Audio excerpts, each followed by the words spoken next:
I really let's just accept that, really greatly appreciate everyone being here today. As Sarah said, I am looking at the study I'm doing is investigating the function of play bowels in African wild dogs.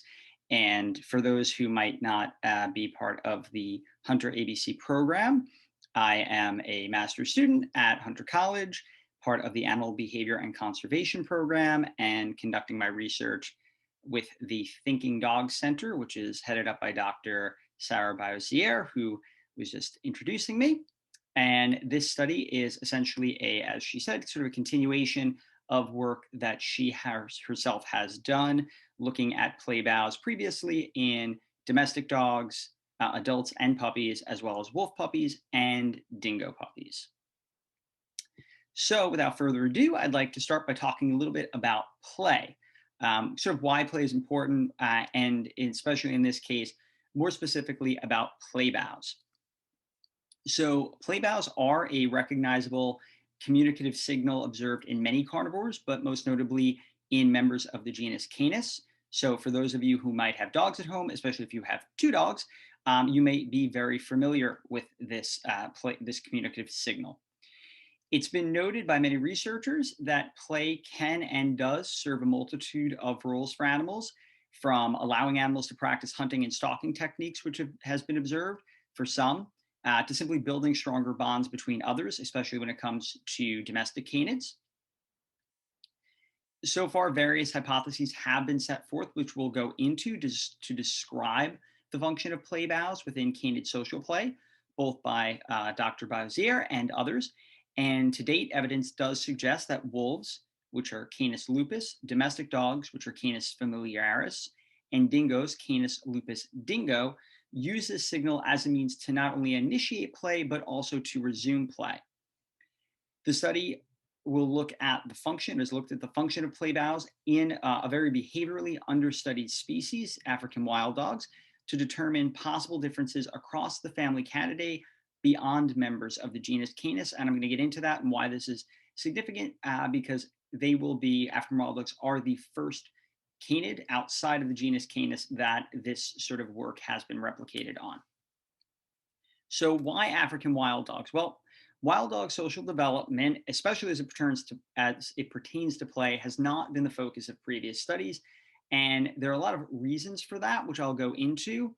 But due to habitat loss and human-wildlife conflict, wild dogs are actually listed as endangered by the International Union for Conservation of Nature. Wild dogs, like other canids that have been studied, especially wolves, are cooperative hunters. They live in packs, sometimes of 15, 20, or more dogs in a pack. They also have extremely vast home ranges. Some of them can be well over 200 square kilometers. And because of this red list status, because of the fact that they are an endangered species, their numbers are shrinking. And so therefore their territories and home ranges are actually expanding because they have to wander further looking for food. And there's less likelihood of them coming into conflict with other packs because of that. And so that sort of makes it difficult for them to study in the wild. It also makes it very difficult, not only difficult, but expensive to study them in the wild because of the amount of resources one would have to allocate in order to do this sort of observational research. And that's why there have not been that many strictly behavioral studies done on wild dogs, because what would have to be done to do that would cost a lot of time and money to a lab. So I'm going to kick off here with a video. This was a video that I actually took myself in Kenya in 2016 when I was there doing some research in my undergrad. The research was not specific to wild dogs. I was doing a short project when I was there on African wild dogs and looking at their coats and thermoregulation, but that's for a different time. However, the reason I want to show this video is mainly to explain, and so you can better understand why it is that they would be so difficult to study in the wild. I actually was present sitting on a rock in the hot African sun for over 6 hours, observing these dogs who were all sleeping before they got up and started to move about. And that movement within view lasted only a few minutes, and then they went out of view. And you'll notice the environment in which they're in. It's very thick brush. It's very hard to see what's going on. again, making them very difficult to do any sort of observational study in the wild, though that would obviously be the optimal goal. I'm just going to shut off the sound on this. I'm going to use my cursor just to point out one area where I believe a play bow may be taking place. It's the only one that I've noticed in this video, but you'll notice a lot of behavior going on. So I'm going to play this video real quick.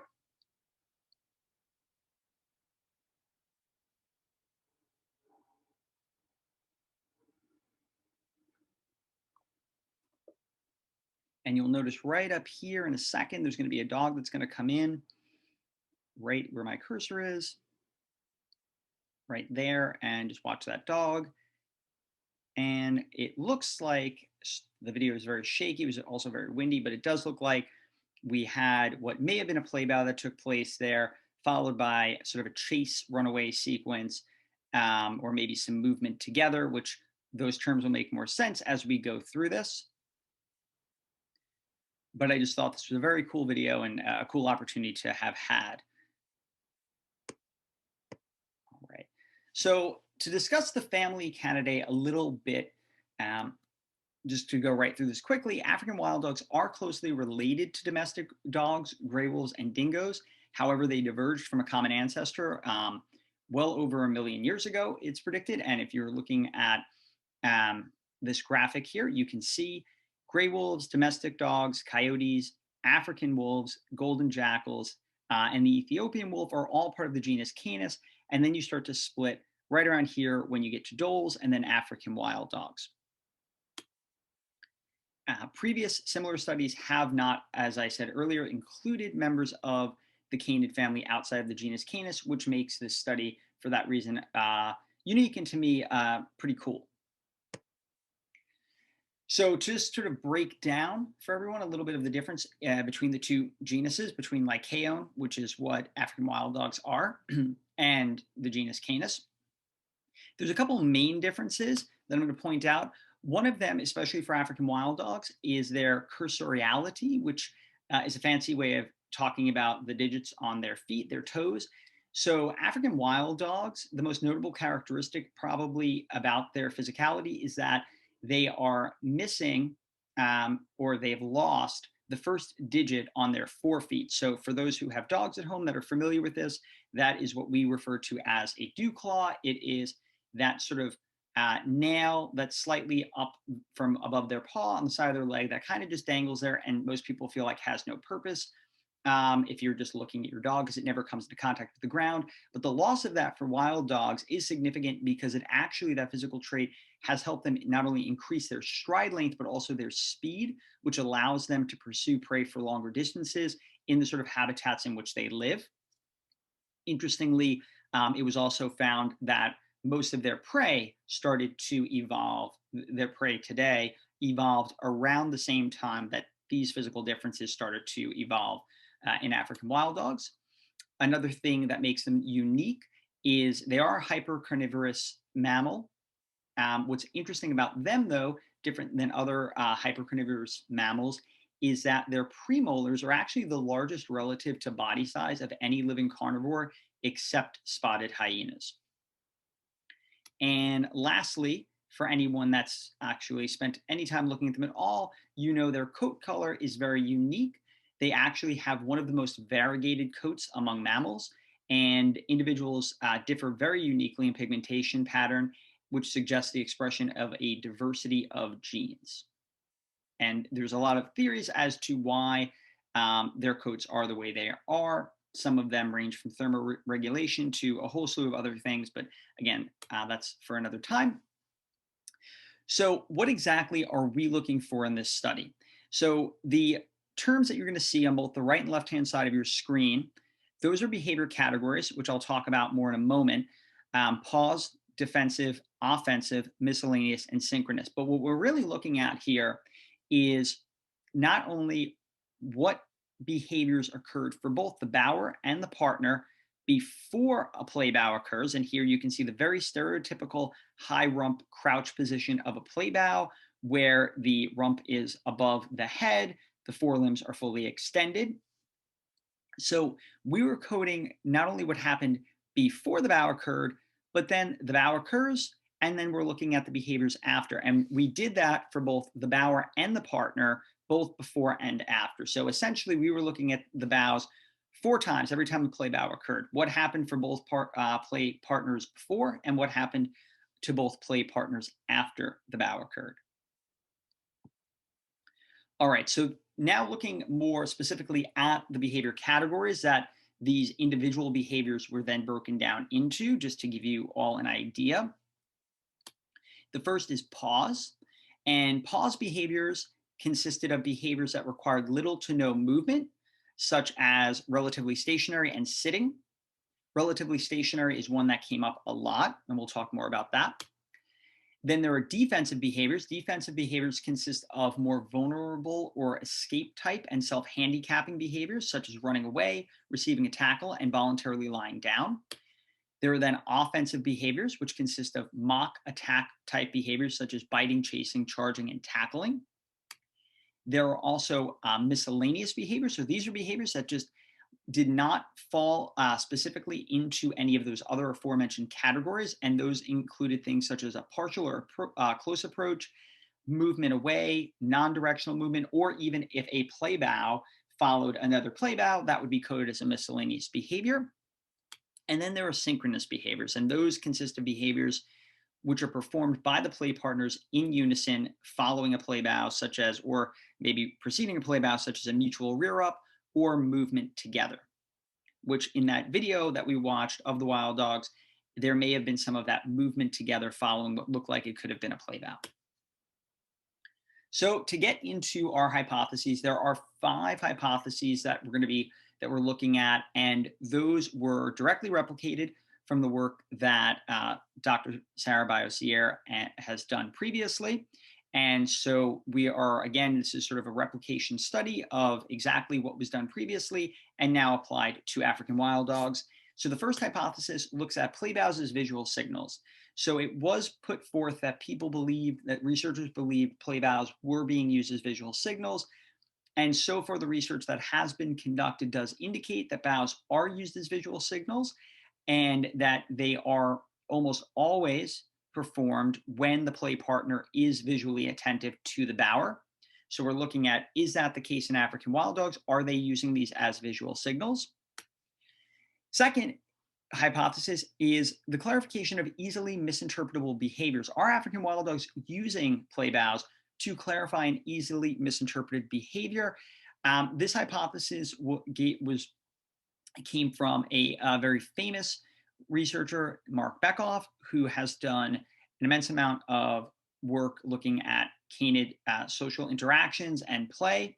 And he had proposed that many times play bows occurred after what he deemed or referred to as a bite shake, in which a bite was, or maybe a mock bite, like a mock attack, was done by one play partner and the other. And then they used a play bow to sort of clarify, like, hey, just playing, this is not a serious attack. We're just, I'm just mock attacking you. So we're looking at our wild dogs using play bows to clarify easily misinterpreted behaviors. Then it was also set forth by 2 researchers that had hypothesized that play bows may not actually serve as a tactical, are serving as a tactical position rather than a play signal to either better attack or better escape the play partner. So we're looking at also, are wild dogs potentially using bows to better attack the play partner?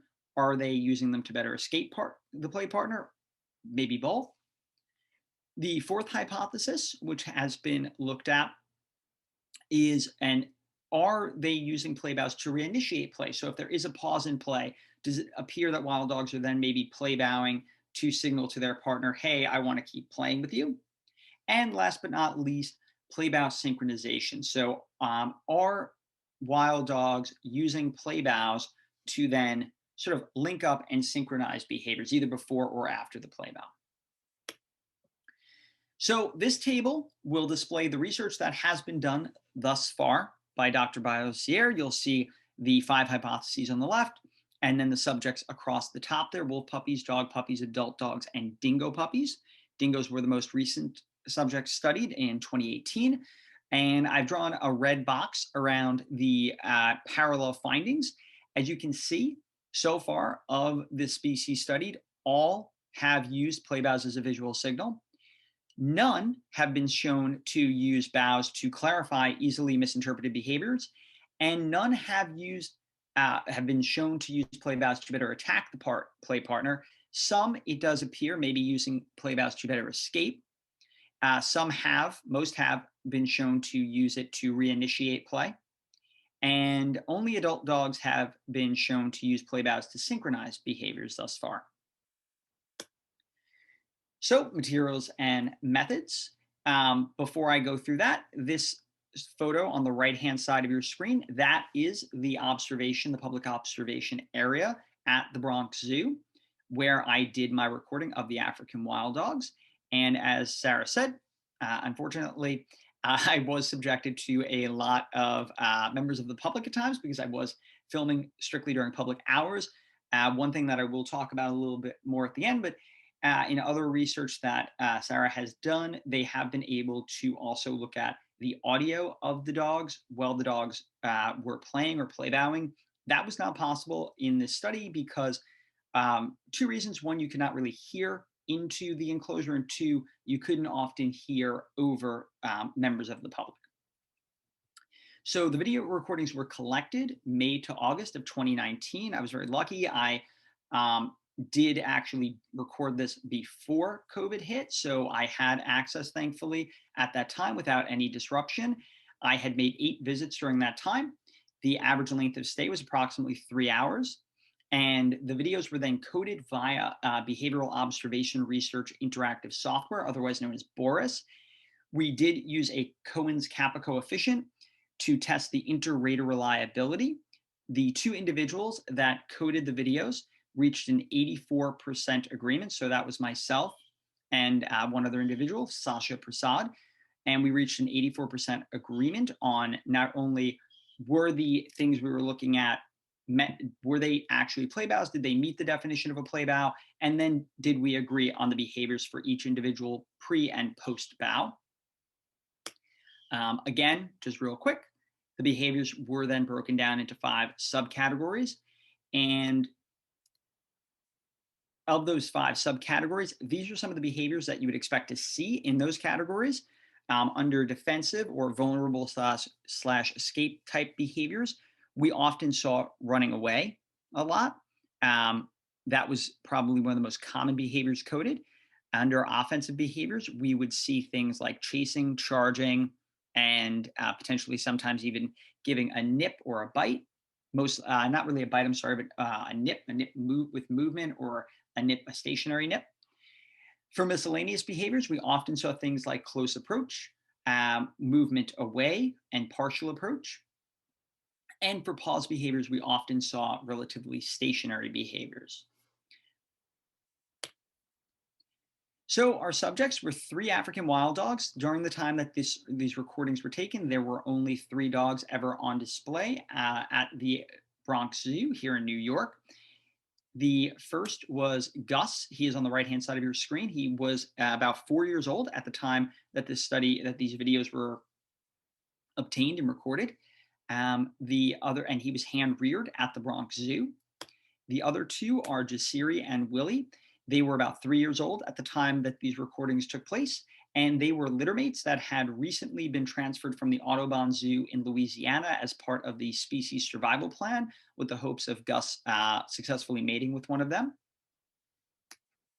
And so now I'm going to show you a video of those 3 African wild dogs that I recorded at the Bronx Zoo.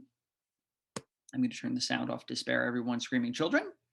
And I will point out in a moment an area where you'll see some actual play bows that are going to be taking place.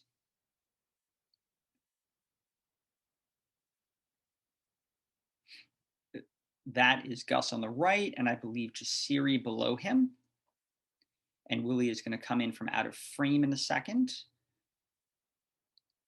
There she is. And her and her sister, who are now chasing each other, they were probably the predominantly most playful dyad of the 3 dogs. And you'll see in a second, right up on this hill here where my cursor is, some play bows taking place. There are some bounces going on down here below. And then up here in a second, you'll see some play bows right here, right there, yeah. And then that ended with a runaway chase sequence, which we saw frequently. Right. So now getting into the results. So what you can see here, we had coded approximately 52 play bows. And again, we broke those down by the behavior for each individual before and after. So that ended up being 232 behaviors. And you can see here the amount of behaviors, the percentage of behaviors in each behavior category for both the bower and the partner, both before and after the play bow. So the bower tended to engage in more active, both offensive or defensive behaviors immediately following a play bow.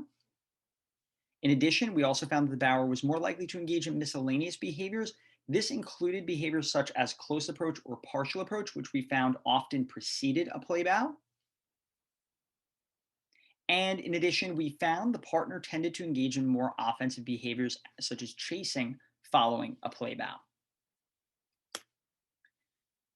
All right, so we used a generalized linear mixed model to analyze the proportion of a particular behavior category to all other behavior categories combined.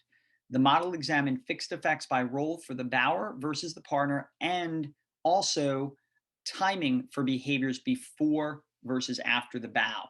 The areas that are highlighted here are those where there were significant less than 0.05 values. And you can see where those were. I'm going to point just a couple out real quick. And if you look at pause behaviors here, especially by role, those generally most likely were because of relatively stationary behaviors, which occurred frequently.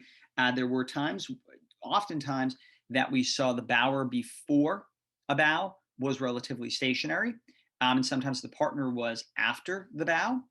In addition to that, looking at defensive behaviors, we found significance there on both by timing and by role. And then also offensive behaviors after that, a lot of that comes from chasing. And then lastly, before the bow, miscellaneous behaviors. We saw a lot of miscellaneous behaviors. As I was saying before, a lot of that is those close approaches, those partial approaches that took place to a significant degree prior to play bows taking place. All right, so to discuss this a little more in depth, looking at our first hypothesis, in every coded bow, the wild dogs were facing one another. So it does appear that all members of the family Canidae, even those outside of the genus Canis, which have been studied, do use play bows as a visual signal. In regards to our second hypothesis, the data analysis suggests that wild dogs, like other members of the family Canidae studied, do not use bows to clarify misinterpreted behaviors. We did not actually code any bite shakes or any real bites that occurred prior to a play bow occurring. Then our third hypothesis, which looked at wild dogs either being able to better attack or better escape the play partner and using the bow as more of a tactical advantage.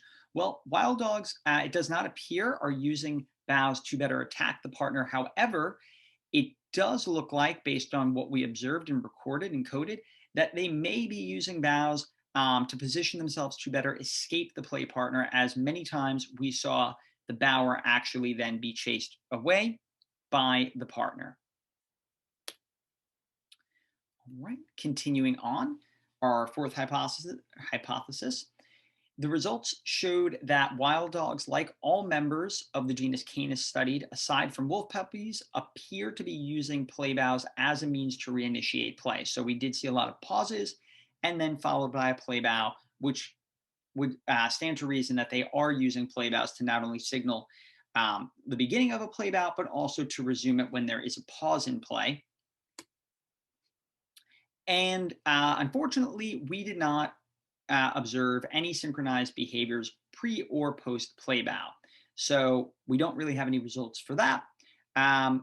Although it may exist, more research would need to be conducted to prove that or to see if that actually does occur with African wild dogs. So one more result that I want to go into here was Dr. Biosier and her previous studies on wolf puppies, dog puppies, adult dogs, and dingoes did record the average length of a play bow. And I did the same here. And interestingly enough, from what we can see, we found that of the members of the Family Canidae study thus far, wild dogs have the shortest average play bow duration, being only about 0.96 seconds, which isn't that dissimilar from wolf puppies and dog puppies. Adult dogs by far had the longest average length of a play bow at 2.25 seconds. And more research would be needed to see why that might be. Maybe domestication plays a role, maybe not. But just so everyone knows, the time frame that was measured is from the moment when the elbows of the forelimbs of the canid begin to bend until the moment the canid has resumed a standing position. And that's what we determined to be the full length of a play bow. So now getting into what I kind of look at as being the meat and potatoes of the study, that table that I showed earlier that showed the work that had previously been conducted by Dr. Sarah Biosier. Now we can include African wild dogs and add them to that list, which I think is really cool, especially, as I said, because they are not a member of the genus Canis, which all other previous subjects were. And we can see, drawing more parallels, if you just look at where the red boxes are. Again, it does appear that all members of the Family Canidae studied do use play bows as a visual signal. All of them do not appear to be using play bows to clarify an easily misinterpreted behavior. All of them also do not appear to be using play bows to better attack the play partner. However, most, except for dingo puppies, do appear to be using or may be using the play bow to better escape the play partner. All except wolf puppies appear to be using play bows to reinitiate play. And to date, the only subject studied that has been shown to use play bows to potentially synchronize behavior are adult dogs. So just to go through some of the limitations of the study, as I discussed earlier, this study was set at a zoo. So there was a lack of control over many things, most things really, how the animals were housed, how they were interacted with, when they were placed on exhibit, where their exhibit was located, and so on. Also, I had to film from a public viewing area, and as discussed, that was sort of a difficult task at times, especially on crowded days. It also limited my ability or decision making as to when I would go to the zoo to record. In addition, weather and time constraints, that sort of goes back to that lack of control. Wild dogs were only put out, many of the animals at a zoo are only put out on exhibit during more favorable weather conditions. So I had to conduct my research generally during similar sort of days where the weather was generally in the 70s and 80s and sunny, or there wasn't much threat of inclement weather. And again, only during public hours. And the number of subjects was limited, as I discussed very early in this presentation. African wild dogs can live in packs of 20, 30, even 40 dogs. At the Bronx Zoo, there were only 3, 2 related females and 1 unrelated male. Looking at future directions, I would love to see this research duplicated. I would also love to see more members of the canid family added to this research that Dr. Biosier has done and that I've now done. I would like to see it done at different zoos to see, because some zoos do have larger packs. So I would like to see this done with different packs and pack sizes. Also, again, very difficult, but it would be great to see it conducted in the wild. And again, different seasons and weather, see if that plays a factor in how the dogs interact. Perhaps if it was a little cooler, they might have been even more playful. We might have actually gotten more bows and been able to code more data. And puppies. Everyone loves puppies. And I think this is really important because all the subjects studied previously, those species studied, we studied, Dr. Sarah Biosier had studied puppies, except adult dogs, but she had also done dog puppies. So it would be great to see this done in African wolf dog puppies and see what the similarities are there. So lastly, I would like to thank Dr. Sarah Biosier for her continued support and guidance. She has been tremendously helpful throughout my time at Hunter, as well as Dr. Julia Espinoza, who is my second reader and has also taken part in most of the research that Sarah has done that I was replicating.